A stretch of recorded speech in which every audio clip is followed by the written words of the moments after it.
Welcome to the Buried in Gold Knuckleheads podcast. And as always, sitting right over there in our original studio is my main man, Reggie. What's going on today, Reg? Mr. Ken, what's happening, brother? How you doing? Not doing too bad. Not doing too bad. Starting out the new year. I wish our team at this point of the season had a little bit brighter finish to the season and starting out the new year with a playoff run. But that's unfortunately for you and I, Reggie, and a lot of Commanders fans. It's out of our control. We spend a whole lot of time wishing and hoping and crossing our fingers and talking and debating and cheering and crying and cussing and we're eliminated. So man, brother, I don't even know what to say, man. I here we are, another year gone, another season finishing exactly the way seems like all the rest of them have finished. Right. There was a lot of hope this year, man. Lot of predictions of 10, 11 win seasons, right? But yeah, here we are. Potentially, if we lose this game on Sunday, potentially Ron Rivera have finished 3 consecutive years with 7 win seasons. Right. This is not what we signed up for. I'm pretty sure it's not what Ron signed up for either. But Here we are, man. The 3rd consecutive season. At best, we're going to finish at 8-8 and 1. Yeah. And 1. And at worst, we're going to finish 7-9 and 1. Right. And either way, it's not good. Correct. Whether they win this game or they lose the game, it's not good. But here we are, man, for another season. And we'll end up doing a year review and recap and all that kind of stuff. But I said again, man, the wind went out of my sails after that second Giants game, and we lost, knowing that we had 5 games remaining. We were sitting pretty in the driver's seat. In fact, during our bye week, we moved up to the 6th spot. Right. Sitting in the 6th spot with 4 games to go. We don't need no help. Right. Well, we won't need your help. Don't worry about it. I mean, realistically, winning 2 out of the last 5, and we're that's in. That's not a lot, right? You can be sub 500, go 2-3 in your last 5, and you're in. You're in, and yet we went winless so far. Winless in the month of December. Yeah, we were 7-5, I think is what it was, and we have just gone on off. So it's just, oh my God, dude, this is terrible. As Charles would say, it's terrible. And it's one of those things also where, the beginning of the season, after 4 or 5 weeks, we thought the season was basically over early, right? And they scratch and they claw, and Heineke comes in and does some of his Heineke stuff. The defense improves, and all of a sudden we're scratching out some wins, right? They're not pretty wins, and we're just kind of squeaking some games by, but we're putting some wins in a row, and you're thinking, man, that next little level of playing is going to click for them, and they're not going to necessarily be world dominators, but they're going to play to the next level, one step above. And if they would have done that, they would have been in the playoffs, right? But they were just barely squeaking by. And maybe, as we look at it, hindsight's always 2020. Maybe we weren't as good during that 5 or 6 game streak as we were hoping that we were, right? As fans, you're always hoping. We were not, Ken. We were not. And talking about Rivera and potentially 3 seasons in a row with only 7 wins, you accept the first one, right? It's a rebuild and everything's going on, and then the second one they start making some moves, and you think you got a solid core team, but at the end of this one, it's a different feeling because if we were 7-9 and as example, we had a young rookie quarterback this year and we saw him improve as the season goes, you go, okay, he kind of fell off at the end of the season. Team started, picking up his tendencies and his weaknesses, and that's why we fell off. And next year in his sophomore NFL season, it'll be a lot better. But we don't have that, Right. right? We have a glaring hole, and so that's why it's like, and then we're all happy that the team is being sold, but the timing of selling the team is a handicap to the future, well Correct. to 2023 future. Um, because of how it's going to play out and who has the authority to hire and fire and make decisions. Some people have some handcuffs on them to be able to make those changes that a lot of us fans and podcasters feel like need to be made. So it's a Well, just it's a head be more scratching every specific. time. You're referring to the fact that Ron Rivera would most likely stay on for at least one more year if the team is sold, right? That's what you're alluding to. I think yeah, yes, because by the time by the time a by the time the team is sold, which won't be until March, all the coaches, the head coaches that are available that you might want will already have been hired, right? And then even there's a we can get into it here in a minute, but a lot of the fans and media and podcasters and anybody that has paid attention to the Commanders know that Scott Turner is not the answer. But Okay. let's say you're fine with Rivera being the head coach as long as we change the offensive coordinator. I know that's not how you and I feel, but if there are the those people out there that say, okay, he's a leader, but we need an offensive coordinator.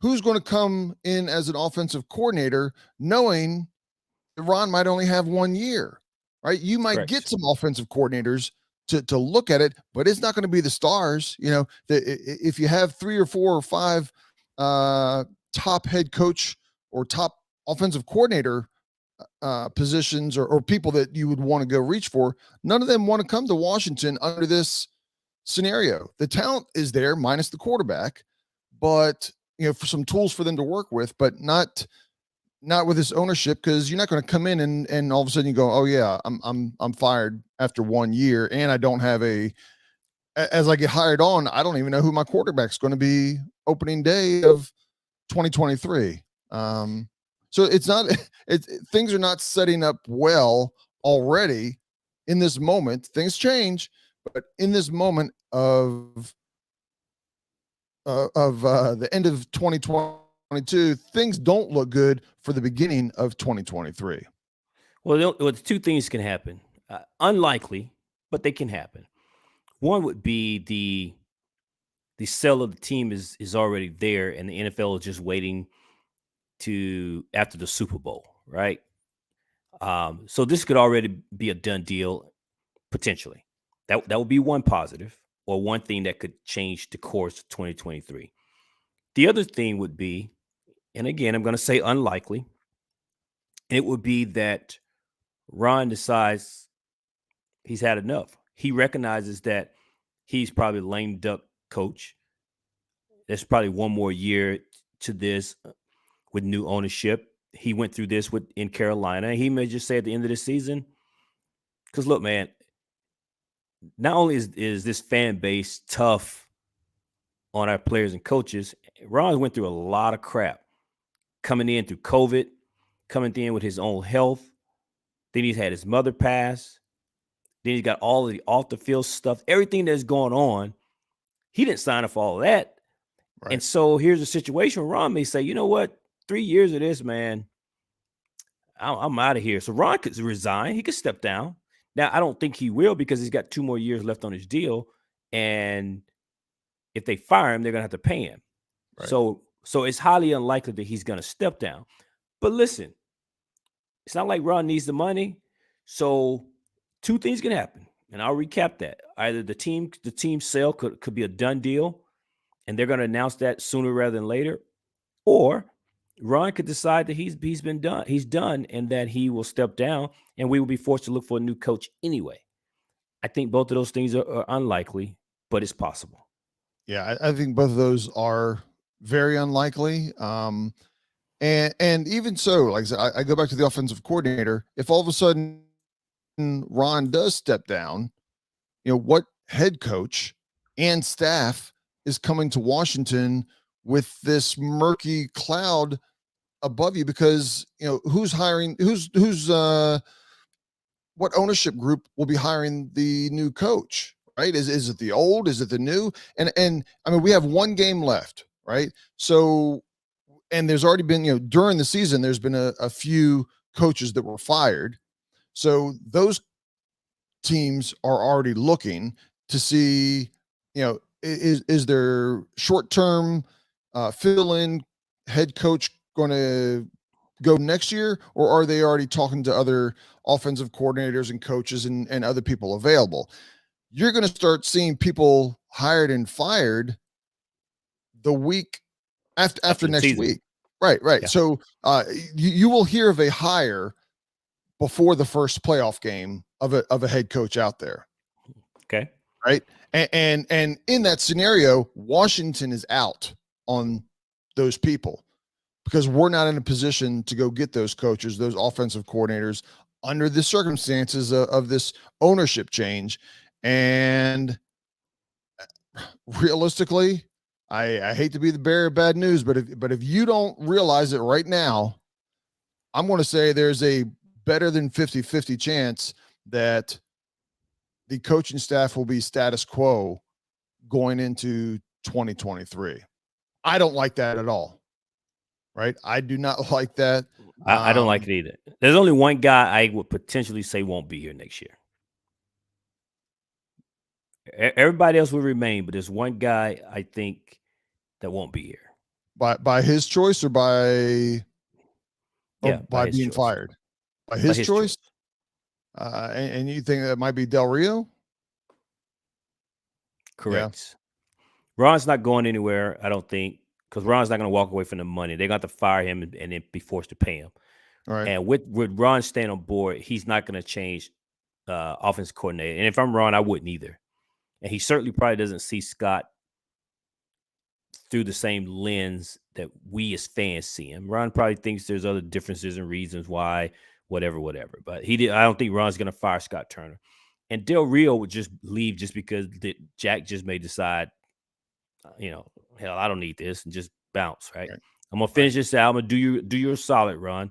And I want to stay on for the rest of the season, but I don't want to be muzzled. I want to be able to say what I want to say. I want to get back on Twitter, and he may just decide I'm out of here. Because, again, he's not someone that needs the money. So he just, hey, I'm out. Well, also, yeah. Well, also look at Del Rio, right?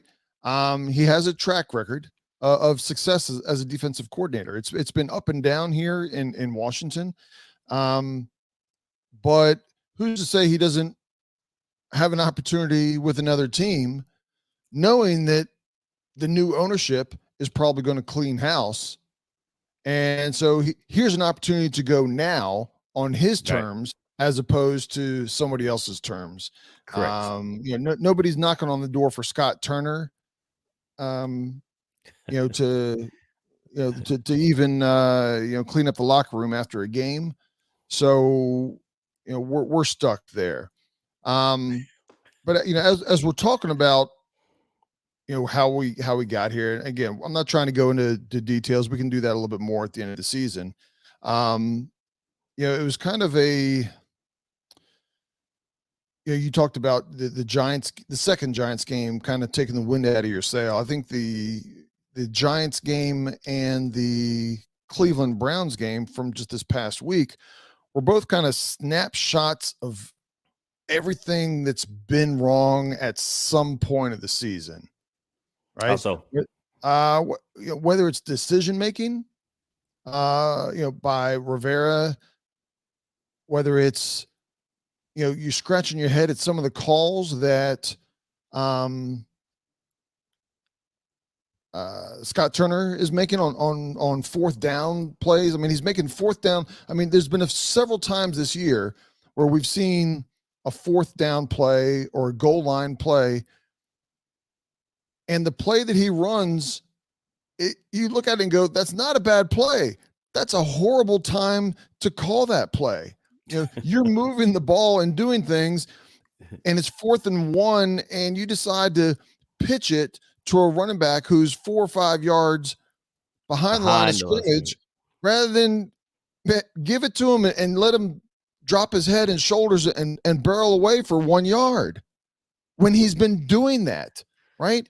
He's been doing that and taking a step and doing a quick read and doing those good positive things.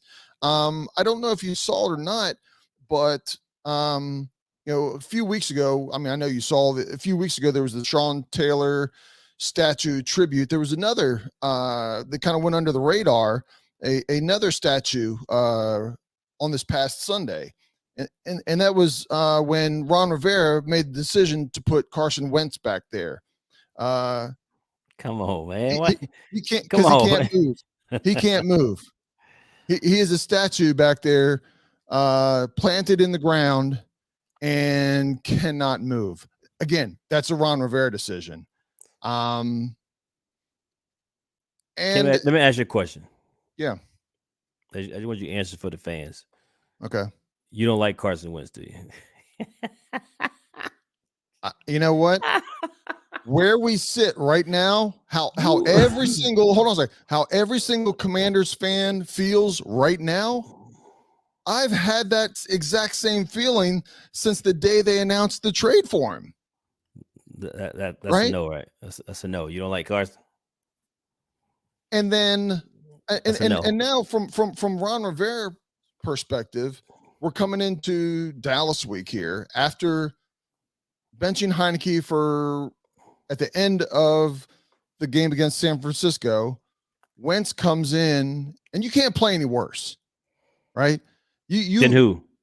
Than how Wentz played this past week, right? You cannot play any worse. You don't like Wentz, do you? And so now where does Rivera sit? Come on, man. Where does Rivera go from this? Where does Rivera go for this? I don't know. Right? I know he's not going to ask you though. He's not going to ask Ken because he already knows how Ken feels. Well, he's in a bad situation. I mean, he's in a no-win situation right now from a head coach perspective. Because if you go with Heineke, then you're saying, man, I effed up last week, cost our team the playoffs, right? And if you go with, did he know? Because he didn't know. He didn't know we was going to be eliminated, Ken. You say he cost us the playoff. He didn't know. In hindsight now, but I'm saying, but now he knows that his decision of starting Wentz gave us zero chance of winning that game. I mean, we're lucky we scored 10 points, I think. You know, I mean, the drive that we scored a touchdown. Well, I mean, it's kind of funny because we scored the longest drive in the NFL all season, and you normally you do that primarily by running, and then we couldn't repeat another drive all game to score after you have the longest score, most plays in the NFL all season. I mean, guys were tired, man. It took a lot out of them. You just got to scratch your head and go, what is going on here? Man, there's a lot to dissect here, Ken. Listen, man. This season was like all the rest. Yeah. Slow start, which means we dig a hole. Yep. We climb out of it, go on a little short win streak. We climb out of it, give everybody hopes that, hey, we've turned the corner. And just when everybody buys in that we done turned the corner and we're all thinking about, man, if we just hadn't got off to a slow start, we'd be in a better spot. And just as we all start to buy in, they pull the rug from under us, and then we just tank the rest of the season, whether it's injuries or whatever Reggie, the case. let me interrupt you here real quick. That's how our season went. That's exactly how every single game goes. Right? We get behind early. We try to fight to get back, and we just can't quite do it. And at the end of the game, we end up losing. There were two benefits of starting Wentz this week, right? If you want to be on the positive side, I'm going to be positive, knucklehead Ken. I don't think that's what you're doing, but go ahead. It is. Stay with me, ladies and gentlemen. Number one is it ensures that Carson Wentz will not be back next week. I'm sorry, not next week. Next year. Next season. Year. All right. Okay. He'll be cut. He already didn't get enough snaps. So instead of giving up a second round pick, we're only giving up a third round pick for somebody who's not going to be on the team next year. That always makes you feel good. And number two, as poorly as he plays and shows that he is not a starting quarterback in this NFL any longer, it won Knucklehead Ken a free lunch from Reggie when Carson Wentz doesn't sign a $20+ million contract next year. We've got that on audio from previous episodes. So that's fine. That's a win-win. That's a win-win on both of those. But let me say you this. I'm not convinced, Ken, that Carson Wentz will not be back next year. I'm not convinced. And hear me out. I'm not. You don't have to agree, but just hear me out. Taylor Heineke probably will not be back. And I'm going to tell you why. If nothing else, Taylor knows that for the most part, this organization, this coaching staff has said it. I don't know how many different ways that they could have said it and communicated to him that they see him as a backup. Ever since he's been there, they brought people in. Sure. We've shown you and we've told you. They've given him all the different ways, but yes. But at the end of the day, we know and we believe that you're going to be back up. So we're not looking at you, Taylor, to be our franchise quarterback down the road. They gave him opportunities to be, but he's not been able to get over the hump. So therefore, he knows that. So unless he wants to be a backup here, he's not coming back. Taylor has also worked himself into a good payday, a good pay raise, and a good payday somewhere else. And that somewhere else may allow him to a chance to compete for a starting quarterback position that he probably will not get here. So because of that, he's probably gone. Ron Rivera, Ken, is not going to go into next season without a veteran quarterback. And it was not to surprise me because Carson Wentz will not get the salary that he is owed the next 2 seasons, whether he stays in Washington or somewhere else. So I can see Ron and those guys working out a deal to bring in a veteran. Oh, by the way, I don't have to bring in a veteran. He's right here, number 11, and sign him to a deal. I'm not saying that's what you want, but I can see them signing him to a team-friendly deal. And, oh, by the way, have Howell and or some of the quarterback that they draft. But in terms of your veteran presence in the locker room, I can see what they bring back Carson Wentz. I'm just telling you. Well, that's not what I want.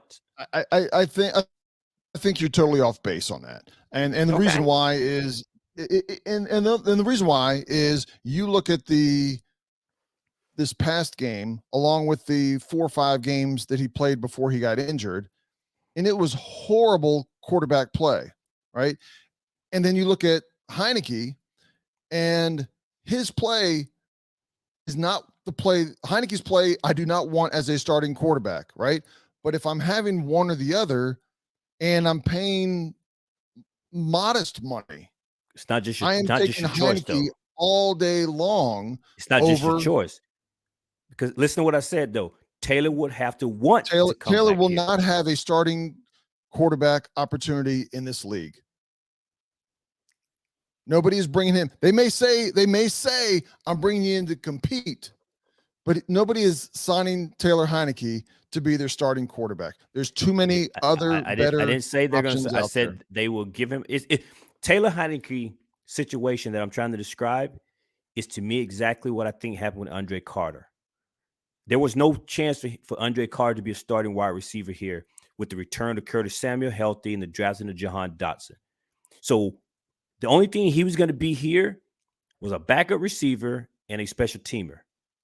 All money being equal. And in fact, you can argue that it's less because he went to California.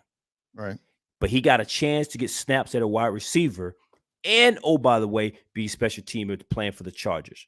And my point being is Taylor is going to want to get a chance to compete to be a starter. He's not going to get that chance in Washington because of the way the staff views him.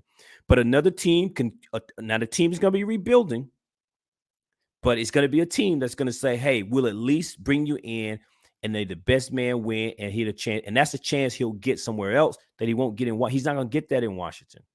And so therefore I can see him leaving to go for a chance to be the starter. Not saying that some team is going to bring him in just to be the starter. That's what I'm saying.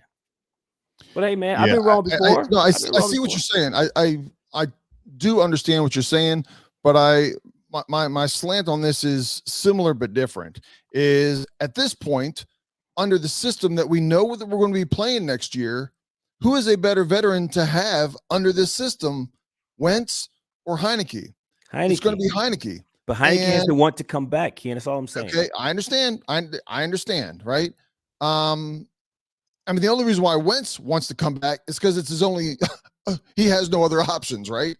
He may be like RG3 and Cam Newton and find out, get cut by Washington and nobody wants you, not even as a backup, right?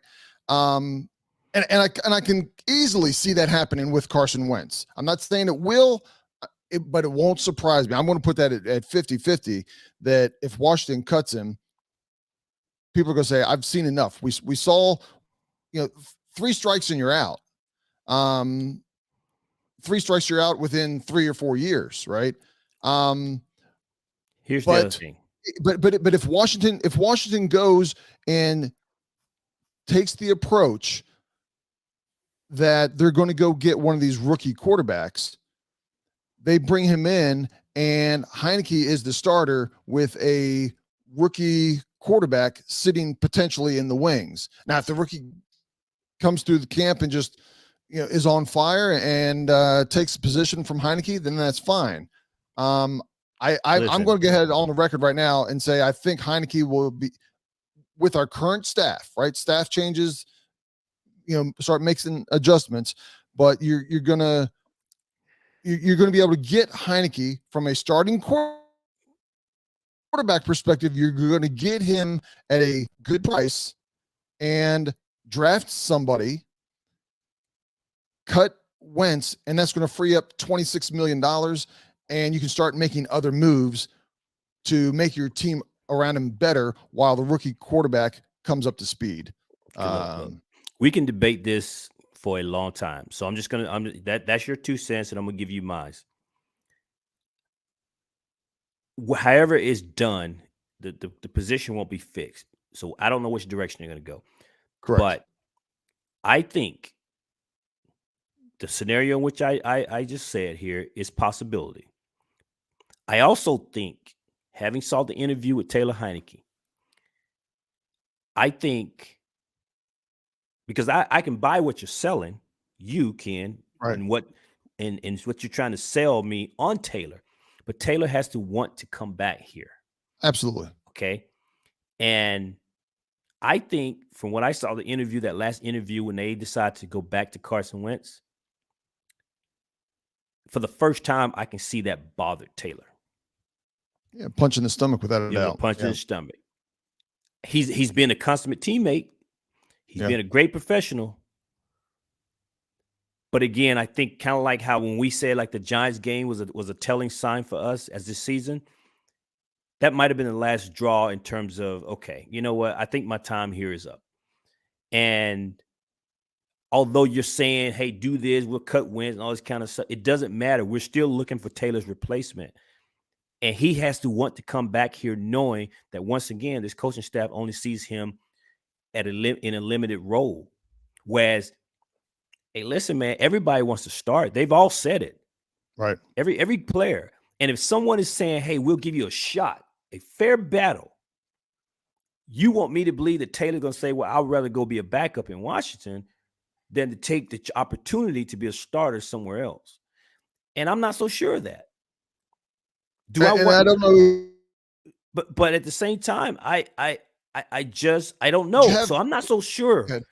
I'm not so sure that Taylor's going to be back here. My example, my example on that change or shift is from a quarterback perspective is knowing your skill set, your leverage, and your opportunities, whether they are or not. If you're chasing empty opportunities, you're hurting yourself, right? I understand wanting to get paid and all that stuff, but a perfect example, and I can see Heineke doing this for another 5, 6, 7 years somewhere in the league, is the Colt McCoy, right? Colt McCoy at one part was considered a starter. He started in this league, and he went after a couple opportunities where he thought he might be able to start, and then in Washington he ended up eventually embracing the backup quarterback role, and has been was a very solid backup here. I understand, but how many places did Colt McCoy nobody go? aspires to do that. How many places he went before he finally decided, you know what, I think I'm just going to be a career backup. Taylor's been in the league 2 years, Ken. He still probably has the dream and think that he can be a starter. It's not about what. It's not about me. He want right. It's confidence in yourself, but you also have to sit down with, hopefully, and I think that Taylor probably does has good people around him and go, look, this league is not looking for undrafted people sleeping on their sister's couch, right? They're looking for first round stars at their college that are brought in at, but that's your outlook and my outlook on what his career is projected to be. That's not what he's projected. And you don't know, and you and I don't know what he's. I think he's realist. I think he's more realistic than what you think. I'm not saying he won't. I will preface this that if this is a big if, but if Ron Rivera does get fired, I'm going to go ahead and make a prediction that none of the 3 quarterbacks that are here currently will be here next year. A new coaching staff will let all of them go, including Hal. Including Hal. Huh? Including Hal. Okay. So that's my 2 cents. Man, you got a lot. You got a lot of predictions today. I do. Hey. Now we are in 2023, but pretty much all of my predictions, unfortunately, all my predictions for 2022 were pretty much on about what was my year prediction? What was my Wentz prediction? I don't know. My record prediction. I think maybe 2 predictions may be good. Those are 2 huge predictions. All right. those are like double bets. Those are like parlays right there. Those 2. Okay. All right. They counted for double, huh? Okay. Well, they were a double parlay, so the payoff. Look, I've said it before. I wanted to be wrong. If you aren't a Wentz fan, you were like, oh man, I want Washington to win. Oh man, about me? No, just in general, right?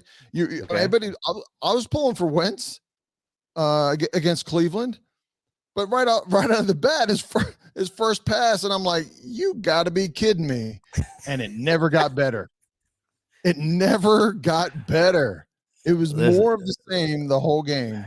For all the listeners out there, when go ahead and tell them our first play, I think it was a run, maybe. No, well, his first pass. No. I'm just saying. But the first play of the game, the third play of the game, I think was Carson Wentz's first pass. Correct. And when he sailed that ball over Williams' head,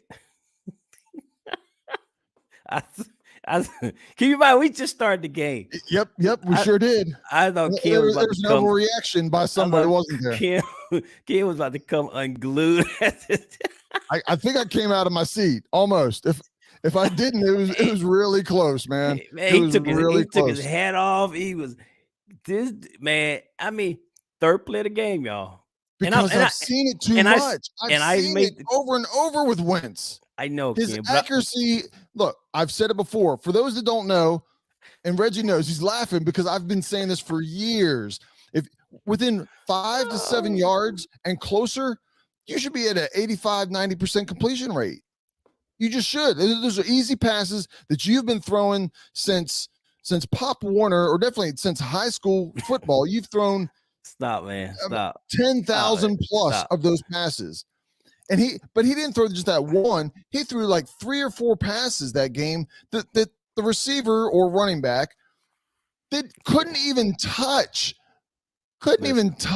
I'm sorry. But I'm talking about the first his first pass of the game. Yeah, the first one. And I'm thinking. And Reggie was laughing. Reggie was laughing at me. Because I knew what happened with the second pass, Reggie?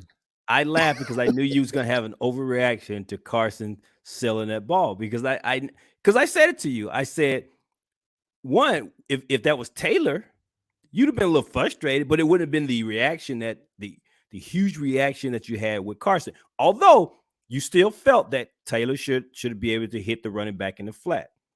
The other reason why I was laughing and that you had the reaction, because I made the comment. I said Carson hadn't played since week 6.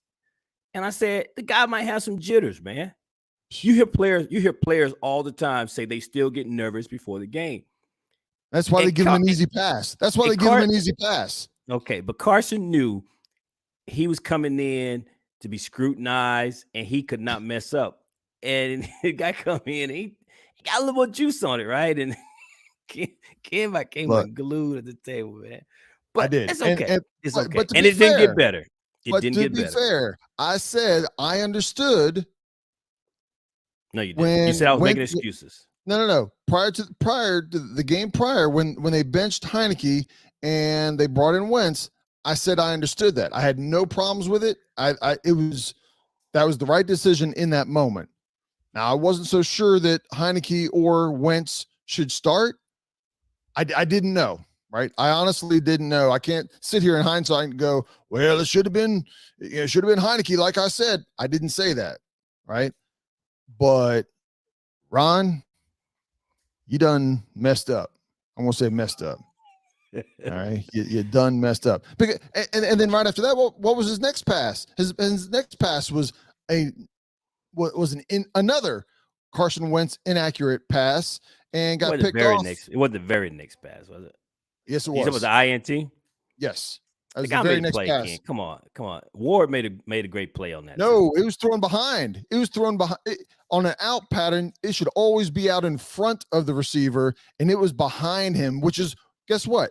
That's right where the receiver plays when he's cutting to match Terry's cut to the outside. So he undercut the route. He didn't have to undercut it. It was underthrown. I say underthrown. It was thrown behind him rather than out in front of him. Okay. That's like, again, that's quarterback 101 right there, man. All right, man. You hate Wentz. You haven't admitted it yet, but I'm gonna let everybody know Ken does not like Wentz.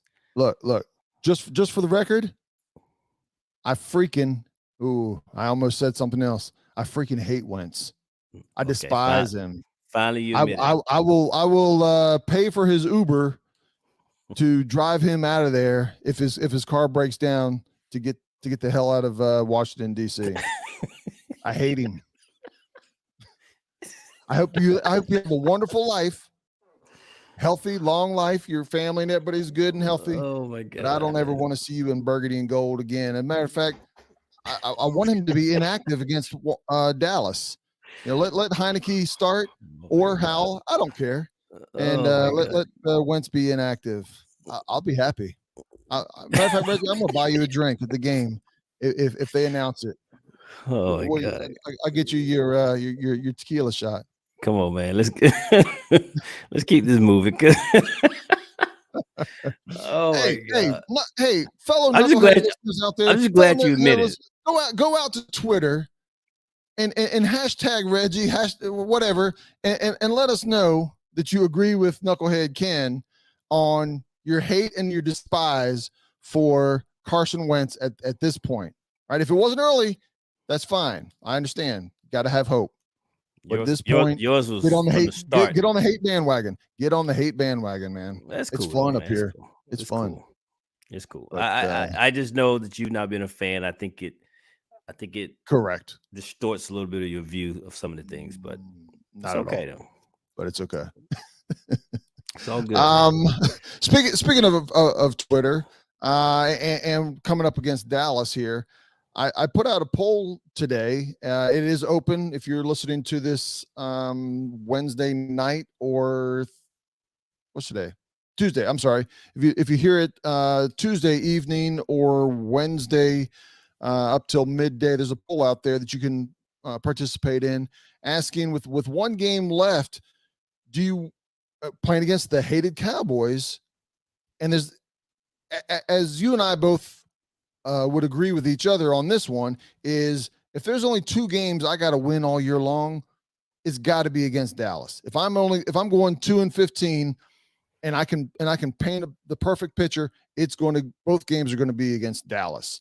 Correct. So we've been eliminated, and the poll question was, do you want to beat Dallas, or are you okay with losing and potentially have as good of a draft pick as number 10? I think right now we're sitting at 14. So you could move, I guess you call it move up 4 spots when you're trying to get a quarterback, obviously, is our number one glaring hole. Would you want to lose and get that draft pick, or win, lose, draw? I don't care what day it is, what the situation is. I always want to beat the hated Dallas Cowboys. You know, So, in case you didn't, the volume was down a little bit there. Sorry about that.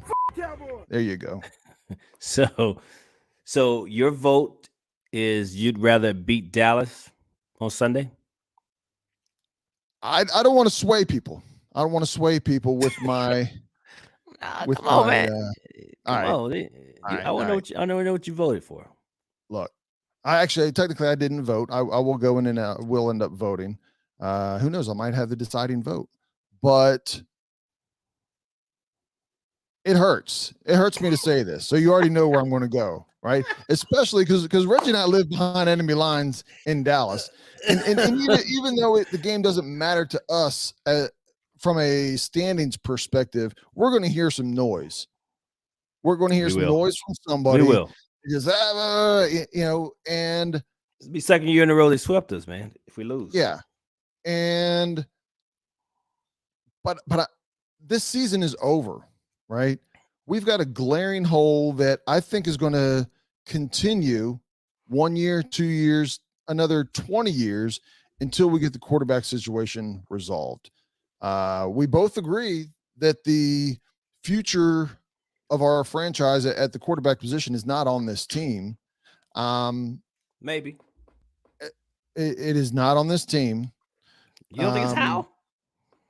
You haven't No, seen him play. You can't say it's not him. You no, haven't I seen don't him think play so. yet. Hey, prove me wrong. Hashtag prove it is my motto for this season. I'm not gonna say he's not on the team because I haven't seen Howell play. But with that being said, I mean, he'll probably be invited to training camp, right? He's a low cost to be in there, and maybe he makes it, maybe he doesn't. But he'll be in training camp if there's a new regime. Either way,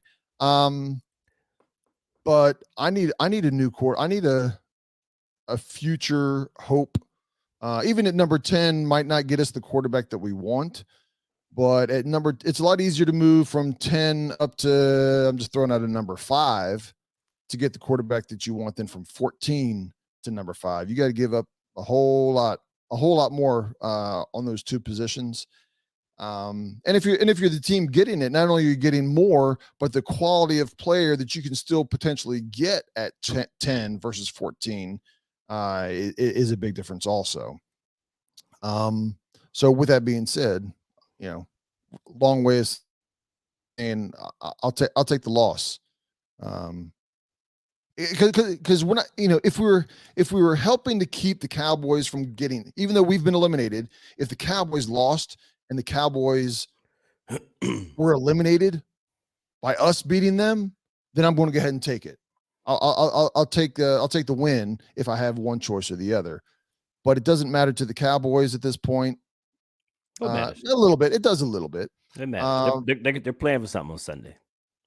but they're relying on other people, right? If Philly wins, I believe if Philly wins and beats the Giants, Philly will have the number one spot, Correct. right? Correct. So again, they're relying on their win plus Philly to lose. Yeah, but the Giants not out of it, so the Giants could be either way. They have something to play for. So, no, man, we need to lose this game. I'm not one of those guys that just want to lose and all that kind of stuff. Listen, I've been a fan a long time, man, and I'm tired of the mediocrity. So I know you can pick a guy in the 25th pick in the draft and still get a stud player. Got it. Yep. I don't need you to tell me that it doesn't matter where you pick players. They come out of different round. Got it. Understand Tom Brady was a 6th round. Antonio Brown was a 5th or 6th round. Got it. But you know what also helps? When you're picking early and you pick the guys, you got a better chance of picking guys early on. Because I know they're busts as well. Not interested. Not interested in trying to just beat Dallas just for the sake of saying we split this year. And, oh, by the way, now we're picking 15th, 14th, 15th in the draft. Not interested in it. Right. Years past, I might say, you know what? It doesn't matter. I don't care if we lose from draft spots. Beat Dallas. I don't care. Whatever. Don't care. So for me, we don't need to win this game. We need to be in a spot to be able to negotiate. And if that means able to move up to get a quarterback or be in a spot where some teams want to trade, and so therefore we move down and we gather more draft picks, that's what we need. I want to be in a spot where I can dictate what's going to happen. Right. And beating Dallas and dropping down spots, not interested in that. So because beating Dallas doesn't do anything. It doesn't do anything for us. It'll help Ron to say that he didn't have a losing season because he'll end up being 8-8. I don't care about that. Yeah, and I don't think that's for all the criticism that I give Ron. That's not a Ron type of comment or statement anyway. But my point being is thinking big picture.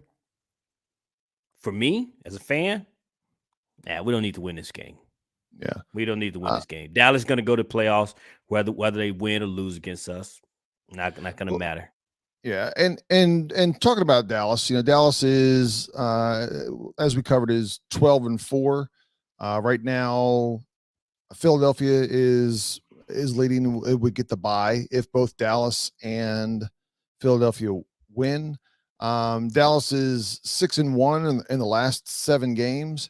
And, one of the key things that I look at Dallas, even if Washington would have won this past week and we're fighting for it, Dallas has scored in all of those games, the past, when they went 6-1 in the past 7 games, they've scored 27 points or more in every single game.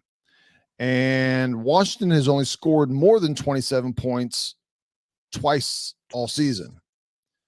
So, and it has been recent. It was it was the very first game, and then the game against Philadelphia, where, for lack of better terms, we played a perfect game. And we haven't been able to duplicate a perfect game or even close to perfect game since then. So, you got to look at it and go, we've been sputtering on offense all year. Our defense overall has played well, the back half of the season, but are they going to be able to slow down Dallas to a point where we can score enough points with all of our struggles? And that's clearly an uphill battle that is not a good recipe for where we sit right now.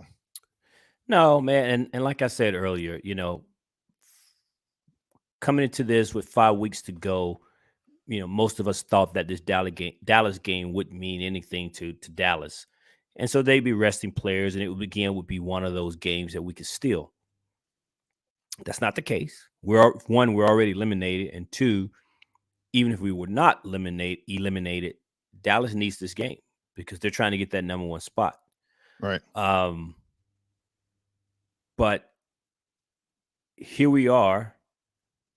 The game means nothing. As I said earlier, I would say we don't need to win it. In fact, I would rather we get out of this game just healthy. I don't want anyone getting a major injury. Certainly by way of ACL, I think it's probably the most serious one because it takes so long to recover. Right. A broken bone. I'm sitting here saying that's not a big deal. It is if it's your bone that's broken, but at least that's something you can recover back in about 8 weeks, right? But you tear ACL, you tear some ligaments that requires a major surgery, a pec muscle, or something of that nature. Now you got a long recovery in the off season, and pretty much you're going to be out next year, right? So I just want to get out of this game healthy. I want at the end of the day, I'm not interested in if we win this game and go and head to the off season, man, for the draft. I mean, to your point, you had mentioned that there may have been a position where we may have been in a position where Dallas would have rested some of their players. I think we need to flip that, and any Washington player that we think has a future with Washington should not be playing if they got any dings or tweaks. An example is Jonathan Allen, right? He hyperextended his leg. If this was a playoff game, if we won, we're in the playoffs, he would probably be playing and just fight through it. I think this week I don't want to see Jonathan Allen even suited up. Don't even put on a uniform. Let me see you over there in the stands, or not stands, on the sideline, patting guys on the back in your sweats and sipping on Gatorade all game. Yeah. There's a few other players like that as well. I don't have a problem with. I know from what I had heard, B-Rob has a little lingering leg soreness injury. Sit him. Fighting through it. Sit him. Give Williams the reps. Let Williams and Patterson take the reps. Let them. If Cam Curl's still not 100%, sit him. BSJ, sit him. Yeah, I mean, there's nothing for us to gain by playing and winning this game on Sunday. There's nothing to gain from it. And I understand there's some people who will probably say you play and you win at all costs and blah blah blah. Whatever. Whatever. That's fine. That's your opinion, and this is mine. My opinion is this: we gain nothing from it. So sit them if you can. Guys that are nicked up, ding, sit them. Right. So and Washington is playing the late game, or I say late. They're playing the late afternoon game. It's the 3 o'clock. 3 o'clock, 4 o'clock Eastern time. And Philadelphia is also playing at the same time. Philadelphia Giants. I thought maybe they were playing earlier because they're an East Coast game, but they don't want either team to know what the other team, they've won or they lost, and we can sit people or not sit people. So the NFL has manipulated it so no team has any kind of I don't know if you want to call it an advantage, but no team can rest or not rest players in this kind of situation. So I guess for the NFL fan, that's a good thing. More competitive games out there. Just wish the game was at noon though. Oh, me personally, I wish both teams were playing it at noon, 1 o'clock. Yeah, that's the time that my main man Reggie and I prefer all 17 games to be at. I'll take an entire season of noon games. Yes, sir. Noon Central Time, 1 o'clock Eastern. So, but you got anything else, Reggie, before we head to the ultimate segment? and I know we, it is kind of we've kind of all covered it, but I'm gonna go ahead and lay it out here. This is the last one of the season, Reg. Good. Good.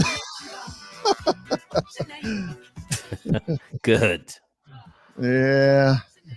The segment is normally a little bit of fun. You explain where you are, why you are. But we've both kind of laid out that for one, we would prefer to kind of not win.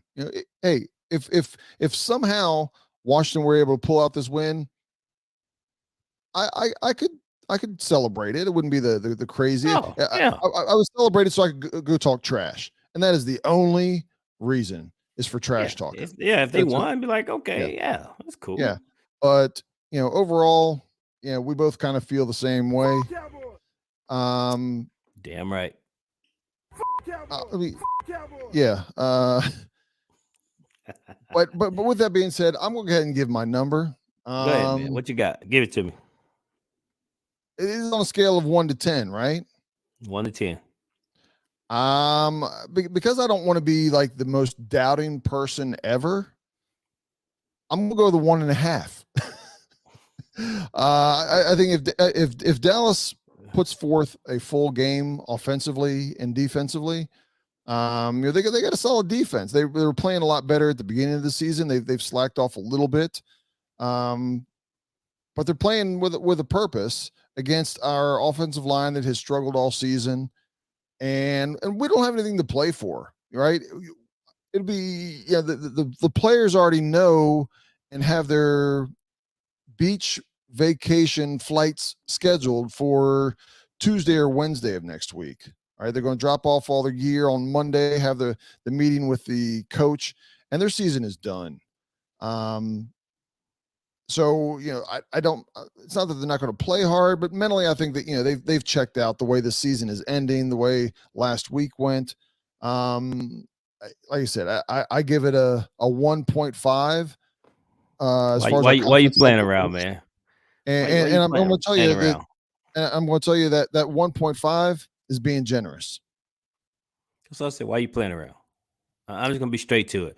My numbers are 1 because we're not going to win this game, right? We're not going to win this game. And if we don't win, if we win this game, it's because the Cowboys went out there and just completely laid an egg, which I don't think they're going to do because they got something to play for. I think this game is my only concern about this game that it ends up being a slaughter like that game we played last year when we had all of our guys out on COVID. Yeah. And the Cowboys beat us some awful 40, 50 points or whatever. I remember what it was. This could be an ugly game. It's gonna be ugly. No idea who's gonna be the quarterback. Doesn't matter. It's I'm not gonna say the guys are gonna quit. I'm never gonna say guys are quit, but excuse me, to be invested in the game, I think guys would just be trying to play to make sure they're not getting hurt and to go into all season injured. So just get 60 minutes, go out there, you get through it, off to the off season, and off they go. And I think because I think the sales, the win not only went out of the sales of the fans, but I think the players as well. Because anytime you heard them talk, they talked about being in this spot, being in the driver's seat, and being able to control our own destiny. And for them to go out and over the next, 4 weeks and just lose every game, I don't think anybody saw that coming. And that's part of maybe what being a young team is about, learning how to stay focused and win when you need it. But the fact that they've not won at all in the month of December, man, is it's got to be shocking. So I just think that this game is just to get the last one out of the way, and I think players are going to go into the off season and I don't know. I don't know what happened, but it's a 1. My confidence is a 1. Yeah, they're not going to lay down or anything like that, but the focus, you can't help it. The focus not be as sharp and as crisp. Even going through drills and everything this week leading up, you're going to run your routes, you're going to do everything, you're going to study, and you're going to be prepared. But it's not with the you're not spending that extra 15 minutes. If this is a playoff game, yeah, people would be spending an extra, 15 minutes, 30 minutes, an hour each day, making, reviewing film and taking it home with them and doing all the extras. Nobody's doing any extras at this point. Your body's sore. Mentally, you're sore at this point of the season for Washington. So, if they're able to keep it close in the fourth quarter, hey, kudos to them. Kudos to the team and the players. I don't see it happening, but if they do, I take off my hat to them and give them a pat on the back, even in a loss, and going and say, hey, you guys played damn well, uh, harder and with a fervor that I wasn't expecting. So Yeah. Yeah. So, so I think that's all we got, man. But before we sign off, I think we should address the injury to Damar Hamlin, the number 3, the safety for the Buffalo Bills. yep. Um, man, I saw that, and being removed from the field, um, it doesn't quite hit as close as to perhaps if he played for our team or being there live to see it happen. But I will say this: at the end of the day, we watch football for entertainment, and we like heart crushing things and those tackles and things that happen. But a good human being never wishes to see someone hurt, even on the other team. Right. I don't know Damar Hamlin, never heard the name, but even if that kid played for Dallas, I'd never want to see something like that happen on the field. Um, we say things like cardiac arrest and CPR, and we hear those terms, heart attack, and we hear these things. But when you really think about what they are, that young man's heart stopped on the field.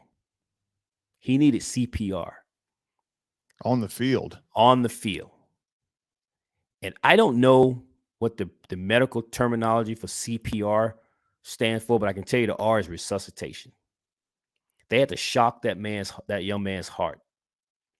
And so to realize what happened, it makes you stop and realize the human side of these players. And I personally have never been that guy, but I know that some fans and we've been to sporting events, and people can get real cruel as if these guys are caricatures, but they're human beings, man. They're husbands, they're brothers, they're uncles, they're somebody's child. And for me, it's always been a game, but I never take it that way, man. And to see some of the stuff that's being said, some of the callousness of people saying the game should have been played and all that kind of stuff. There's no place for that, man. That Right. that kid essentially, at this point, he's still in critical condition. Right. He may survive, and if he does, he may not be whole again. He may never play football again. The fact that he probably lost some oxygen to his brain could means that he could essentially have some mental issues. I mean, his life may never be the same again. Right. And the only thing I can say is that it was unfortunate. It sucks. It's hard to understand because when you saw it on the field, when you saw the video, my take on it was, wow, that wasn't even a hard hit. Right.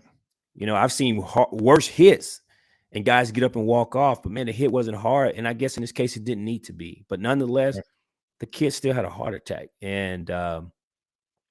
that's tough, man. That's tough. I felt for his family. And all I can say is that we wish the best, can hope for the best for Damar and his family, and hope that he has a full recovery. I hope that he's one of those kids like that other Bills player, man, that got paralyzed. Next thing you know, the treatment and everything, and he ends up walking again. So I Right. hope this kid, that youth, plays a role, and that he ends up having a full recovery from this. And I'm hoping that the you got to give a shout out to the medical staff that was on the field right away that was able to get his heart going again and to get him a Right. pulse and that type of deal. But man, you just wish the best for this kid and his family. And one last thing, Ken, then I'll give you a chance to speak. Yeah. But everyone knows about the toy drive that had been up for about 2 years, and he had only raised about $2,500. And I think the last alert I saw, it was almost $4 million, man. So Wow. that's amazing. Right. That people have been so generous to donate to that. But I'm just hoping for the best and wishing for the best for that kid. And I hope he pulls out of this and survives this. And hell, I even hope he plays again. You Oh, know, absolutely. Absolutely. It would be wonderful to see next season, opening day, he runs out there and whether it's a home game or away game, he's obviously going to get a standing ovation. Um, much, much, much more serious than what we had here in Washington when B Rob got shot, right? And Yep. when we first heard that, we're like, holy cow, what in the world? Because I mean, for us, it was, reminiscent of Sean Taylor. And thankfully it wasn't serious, but in this case, clearly it was. I had just turned on the game. I forgot the game was on, and I'd only watched like 4 plays prior to that happening. And I'm sitting there watching it live. And in my mind, I was thinking that maybe he had a helmet to helmet hit with somebody prior to the tackle, because the tackle didn't look like it was that big of a deal. I mean, that kind of injury and that force could have easily been done on a hard pick in basketball, right? It's one of these freak injuries at the wrong time, the wrong place, the wrong situation. I don't know what kind of behind the scenes medical condition that there might have been. I'm not trying to say that there was, but maybe something that was there that he didn't know about, along with the impact, along with whatever. I don't want to project things that I don't know as being factual. It's just we don't know, right? It is the big thing. And like I said, you saw it a few times and you're like, there's no way that was the problem. It has to be something else. It has to be something else. But he did get, have the impact on his chest and, right there where your heart is. And that was the problem that he was having, not a concussion or not a seizure or something like that. It was heart related. So, yeah, we can only, wish for a full recovery. And if you're never able to play football again, but you have a healthy life, that's what we would wish for first. And if we can, get a couple good things going your way and you're able to play football again, that would be wonderful. The cherry on top of that. So we wish him and his family nothing but the best. Absolutely, man. Absolutely. And so with that, Ken, Yes, that sir. is all I got, man.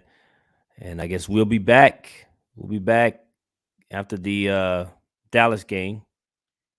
Yeah, I mean, after the Dallas, I mean, a couple things. The season will be over, but we want to kind of do a breakdown of some of the highs and lows of the season. And again, I mean, we all talk about Ron Rivera and we talk about Scott Turner, and there's kind of and then the quarterback situation, but there's also other highs and lows that we've seen this year. Things that make you scratch your head and concerned about for 2023, but there's also some bright spots. And I think as being a couple guys that like to shoot it to you straight, Reggie and I would like to kind of cover both things. We discussed on here, we got to get the quarterback situation situated, but do we have everything else but a quarterback? I would say we don't necessarily have everything, but we definitely have some bright spots and things that teams would love to have from some of our staff. And we'll go over that and also do a podcast of looking into the future. Yeah, so we'll be in the off season. We'll continue to be having podcasts. We'll be right here. We ain't going nowhere. We'll be right here. Yeah, we ain't going nowheres. Yeah. Get your alerts set up so you can keep on hearing a couple of knuckleheads in the off season, and we'll have some laughs together. And that's right. as always. Because we ain't going nowheres. But Reggie, that's all I got. Until next time, knuckleheads. Peace out. Peace out.